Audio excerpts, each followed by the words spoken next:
بسم الله الرحمن الرحيم.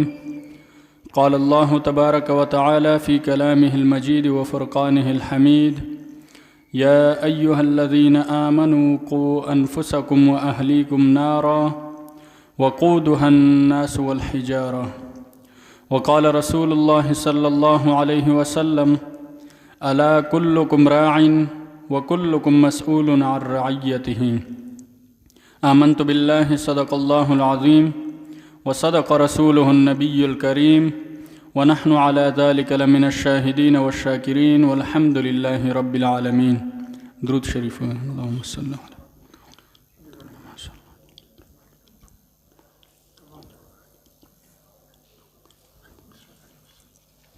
محترم او عزتمندو مسلمانانو ورونو، الله تبارک و تعالی په موږ تاسو باندې ډیر لوی فضل او کرم، انعام او احسان کړی دی چې داسې ښایسته دین یې موږ تاسو ته حواله کړی دی چې په هغې کې د هرې شعبې متعلق ښایسته، متوسط، متناسب او متوازن احکام موجود دي.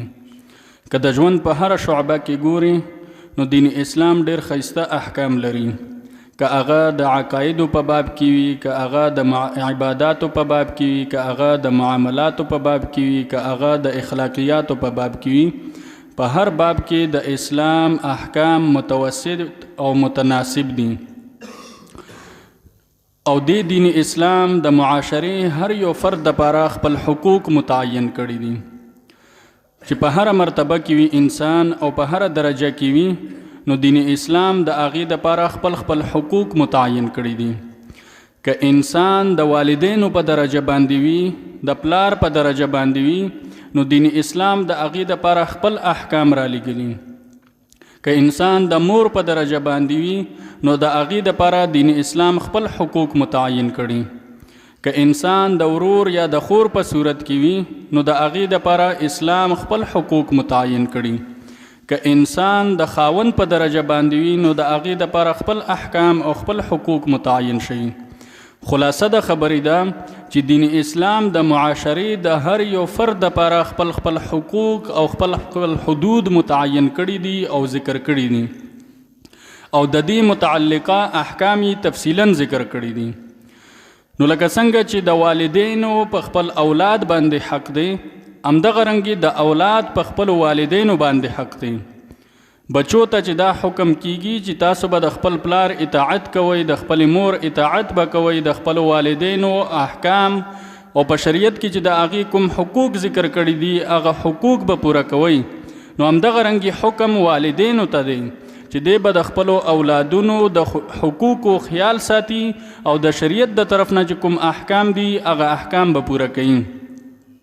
زمونږ تاسو عمومي غور او فکر په دې باندې وي چې د بچي له څنګه کور جوړ کم، دی له د خوراک څنګه بندوبست وکم، دی له څنګه کپړې واخلم. یعنی د بچي د جسمانی تربیت فکر موږ سره موجود وي، خو د بچي د روحانی تربیت هیڅ فکر موږ سره موجود نه وي. موږ تاسو صرف د هغې جسمانی تربیت وکړو او په دې باندې خپله ذمه فارغه ګڼو، خپل ځان په خلاص بولو. حالانکه شریعت د دې په باره کې صراحتاً حکم ورکړی دی چې تاسو به د بچی د جسمانی تربیت سره سره د روحانی تربیت خیال ساتئ. که مونږ او تاسو د تاریخ مطالعه وکړو نو په تاریخ کې چې هر چا غټې کارنامې کړي دي، غټ کارونه یې کړي دي او په تاریخ کې د چا نوم لیکلی شوی دی، نو د هغې پس منظر که تاسو وګورئ، شاته پې نظر واچوئ، نو د هغوی د والدینو د ښه تربیت اثر دغه وي چې هغه په تاریخ کې یوه غټه کارنامه وکړي. چام چې په تاریخ کې غټې کارنامې کړي دا هسې نه دي کړي، دا د والدینو د ښه تربیت اثر وي او د ښه تربیت نتیجه وي چې د هغوی بچی کله رالوی شي نو یوه غټه کارنامه وکړي او په تاریخ کې خپل نوم محفوظ وساتي. نو قرآن عظیم الشان کې الله تبارک وتعالی فرمایي: یا ایها الذین آمنوا قوا انفسکم واهلیکم نارا وقودها الناس والحجاره. ای هغه کسانو چې ایمان مو راوړی دی، قوا انفسکم تاسو خپل ځانونه وساتئ، و اهلیکم او خپل اهل و عیال وساتئ، نارن د اورنا. هغه اور څنګه اور دی؟ وقودها الناس والحجاره، چې د هغې دپاره خشاک انسانان او کاڼي دي.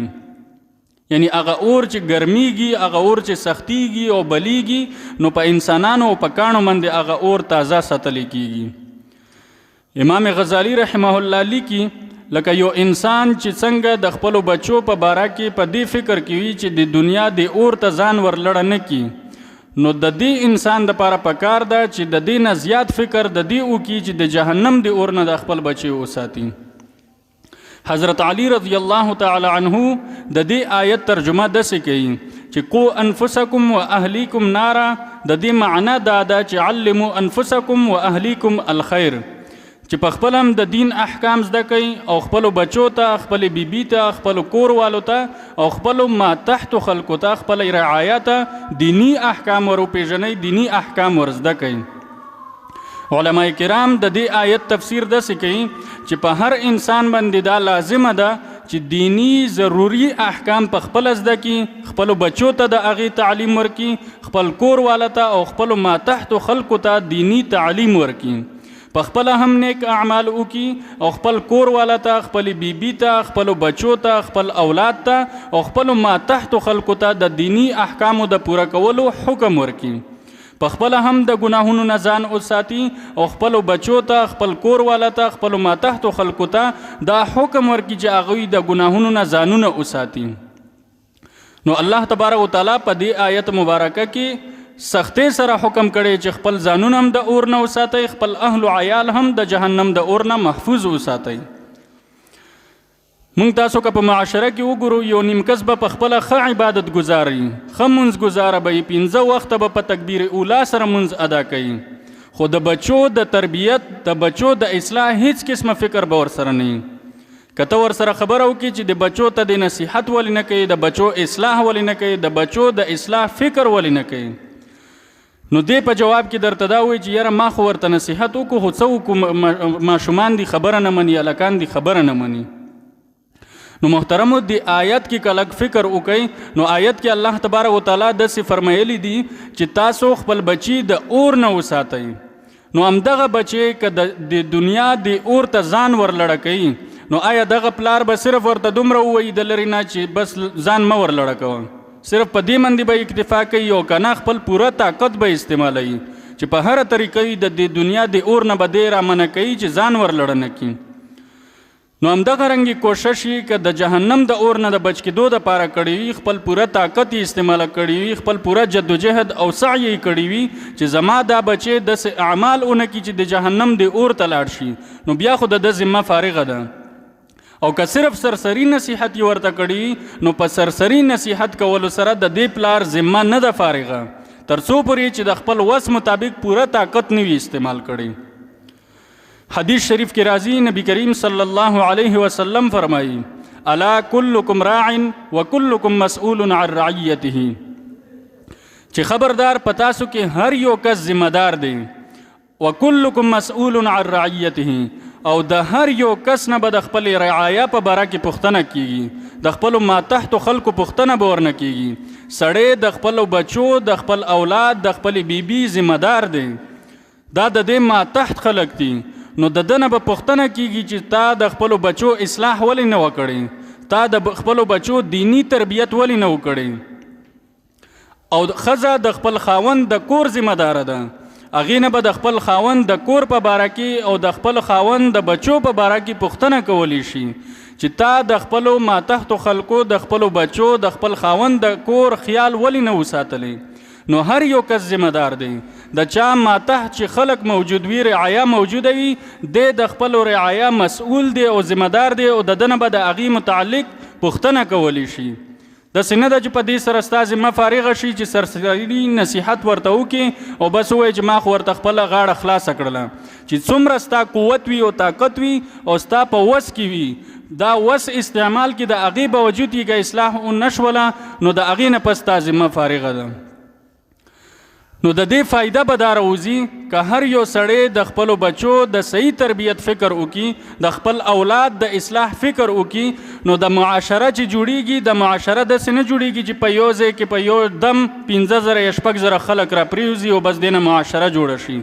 دا یو کور را یوځای کېږي، را یوځای کېږي، را یوځای کېږي، دې نه غټه آبادي جوړه شي، همدې ته معاشره ویل کېږي. نو که اول د یو فرد اصلاح وشي، بیا د یو کور اصلاح وشي، بیا د یو کوڅې اصلاح وشي، بیا د یوې محلې اصلاح وشي، بیا د یو کلي اصلاح وشي، نو په دې طریقې به د ټولې معاشرې اصلاح کیږي. د نن تاسو په معاشره کې ګورئ چې داسې خلک دي چې د هغوی تربیت نه دی شوی. په سوشل میډیا باندې به تاسو لیدلي د هغوی ویډیوګانې، د هغوی فحاشي، د هغوی بېحیایي، د هغوی عریاني، چې شیطان به هم توبې وباسي چې دا څنګه مخلوق راغلو. زمونږ تاسو په تاریخ کې داسې خلک نه دی تیر شوي د کومه عریاني یا فحاشي چې اوس لګیا ده کیږي. کافر هم داسې حد ته فحاشي نه رسوي لکه کومه فحاشي چې زمونږ د پښتنو په معاشره کې عام شوې ده. دا ځکه عام شوې ده چې زمونږ سره د خپلو اولاد د اصلاح فکر نشته. پلار یریږي د دې نه چې زه خپل بچي ته نصیحت وکم، نو دې پلار ته د پلار ویلو هیڅ حق نه دی حاصل چې هغه د خپل بچي صحیح تربیت نشي کولی، د خپل بچي اصلاح نشي کولی، خپل بچی د عبادت پابند نشي جوړولی. دې ته د پلار د ویلو هیڅ حق نه دی حاصل. پلار ویل کېږي هغې ته چې د هغې آرډر چلیږي، د هغې حکم چلیږي. دا خو بیا په خپله بچی شو چې د خپل بچي آرډر په ده باندې چلیږي. نو د خپلو بچو صحیح دینی تربیت کول دا ضروری دی، اهم دی، او د هر یو پلار ذمواري ده. په هر یو پلار باندې د قرآن عظیم الشان مطابق او د حدیثو په رڼا کې دا واجبه ده چې د خپلو بچو به صحیح تربیت کوي، د دوی د اصلاح فکر به کوي.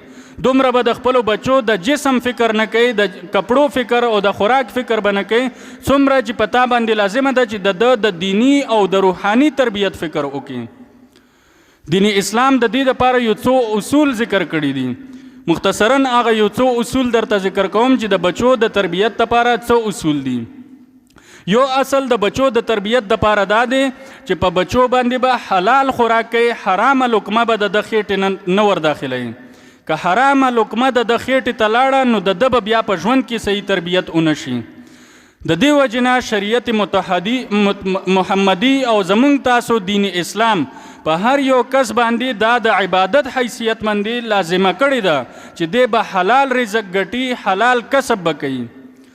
حدیث شریف کې راځي، نبی کریم صلی الله علیه وسلم فرمایي طلب کسب الحلال فریضة بعد الفریضه، چې حلال رزق طلب کول دا یو فریضه ده، دا یو عبادت دی.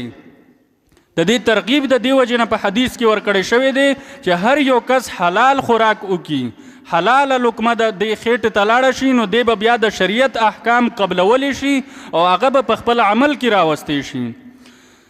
دویم اصل د اسلامي اصولو نه هغه دا دی چې خپل بچي د عبادت عادت جوړول. خپل بچي په دې باندې عادت کې چې دوی منځونه کوي، د منځ طریقه ورته زده کوي، روجې نیولو باندې عادت کوي. حدیث شریف کې راځي مروا اولادکم بالصلاة وهم ابناء 7 سنین واضربوهم علیها وهم ابناء 10 سنین، چې تاسو خپلو اولادونو ته د منځ حکم ورکوي چې کله دوی د 9 کالو شي او چې کله د 10 کالو شي او منځ پرېږدي نو په دې باندې دوی ته مناسبه سزا ورکوي. وفرقوا بینهم فی المضاجع، او کله چې ماشومان او ستا اولاد د 10 کالو شي نو بیا په بسترو کې هم دوی سره جدا کوي، یعنی په یو ځای باندې به دوی نه څملوي، په بسترو کې به هم د دوی جداوالی راولي. دریم اصل د اسلامي اصولو نه دا دی چې اسلامي تعلیم ورکه، د دین په احکامو باندې دی پوی که، ارکان اسلام په دوی باندې زده که، د خپل نبی سیرت ورته وښیه، د صحابه کرامو سیرت او صورت ورته وښیه، د قرآن علوم درته زده که. نو په دې طریقې سره د خپلو بچو ښه تربیت وکړه. څلورم اصل دا دی چې ښه عادتونه ورباندې زده کړه، رښتیا ویلو فایدې ورته وښیه، رښتیا ویلو عادت یې جوړ کړه، د دروغو نه یې منع کوه، د دوکې نه یې منع کوه، د ده په مخ کې بد کلامي مه کوه، د ده په مخ کې بد زباني مه کوه، د ده په مخ کې جنگ او جګړې مه کوه. او که دې جنگ او جګړې کوي نو ته یې منع کوه، داسې نه چې ته نور هم ډډه کې ورته ووایې چې پې ورځه. او د کنځلو نه یې منع کوه، دغه بدو عادتونو نه یې منع کوه او ښه عادتونه ورته زده کوه. پنځم اصل د اسلامي اصولو نه د بچو د ښه تربیت دپاره دا دی چې اکثر وخت کې د ځان سره مشغول ساته او خپل آداب د ژوند ورته ښیه، چې مشرانو سره ملاویږي نو ستا لهجه به څنګه وي، ستا ناست او ولاړ به څنګه وي. آداب د ژوند ورته وښیه، د تره آداب ورته وښیه، د معاشري آداب ورته وښیه، د ګاونډ آداب ورته وښیه، د خوراک آداب ورته وښیه، د مشرانو او د کشرانو سره د ملاویدو آداب ورته وښیه، د مجلس آداب ورته وښیه. نو په دې طریقې سره به د بچو ښه تربیت وشي. نو د بچو تربیت ځکه ضروری دی چې د معاشره چې جوړیږي دا زمونږ تاسو نه جوړیږي، دا زمونږ تاسو د بچو نه معاشره جوړیږي، دا را لوی شي، دا بیا غټ سړي شي، دا په معاشره کې افراد جوړ شي او د دې د مجموعي ته معاشره ویل کېږي. نو که د یو فرد اصلاح وشوله نو د معاشري اصلاح به کېږي، که د یو فرد اصلاح ونه شوله نو د معاشري اصلاح چرې هم نشي کېدلی. نو الله تبارک وتعالی دې په دې خبرو باندې د عمل کولو توفیق را نصیب کړي. وما علینا الا البلاغ المبین. آخري خبره مې دا کوله چې رمضان